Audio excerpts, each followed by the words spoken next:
Allah subhanahu wa ta'ala says in the Quran, لَن تَنَالُوا الْبِرَّ حَتَّى تُنْفِقُوا مِمَّا تُحِبُّونَ. You will not attain hasanat, you will not attain reward, حَتَّى تُنْفِقُوا مِمَّا تُحِبُّونَ, until you spend from that which is beloved to you, from that which you love. Sadaqah, my respected brothers and sisters, must mean something to you.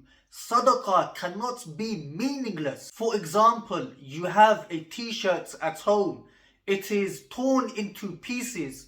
That t-shirt, where does it need to go?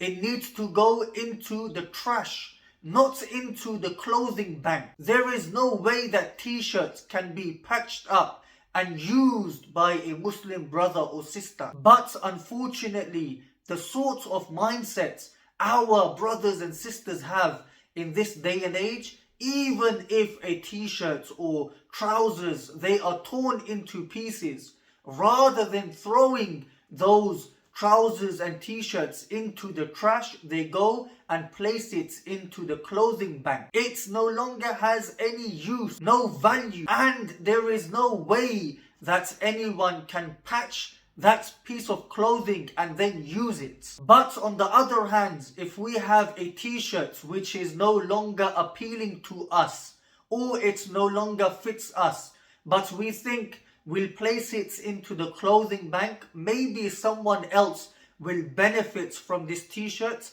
that is perfectly fine. إِنَّمَا الْأَعْمَالُ بِالنِّيَّاتِ. Our Nabi sallallahu alayhi wa alihi wasallam has said that our actions are governed by our intentions. If our intentions are good, then we will attain rewards, we will attain hasanat. Unfortunately, a lot of individuals, when they are sorting out their old clothes, when they come across torn or ripped clothes, they do not have any intention. Rather, the only mission they have is to get rid of that piece of clothing.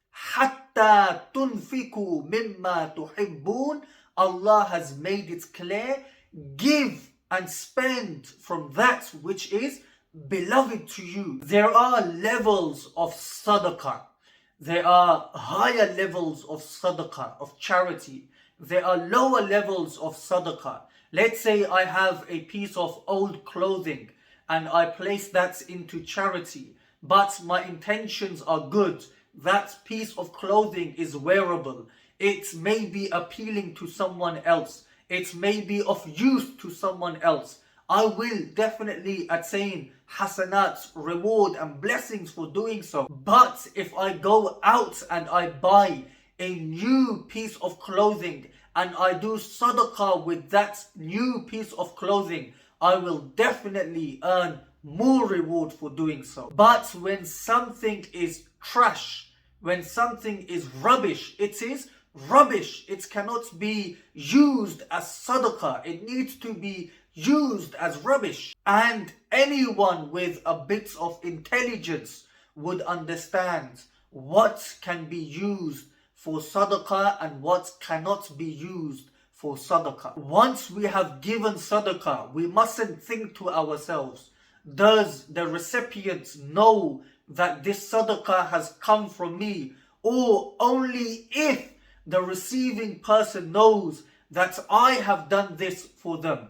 Remember, in this very same ayah, Allah says, وَمَا تُنْفِقُوا مِنْ شَيْءٍ. Whenever you spend, فَإِنَّ اللَّهَ بِهِ عَلِيمٌ. Surely Allah subhanahu wa ta'ala knows. You should not want anyone else to know. Rather, you should only want Allah subhanahu wa ta'ala to know, because reward comes from Allah subhanahu wa ta'ala.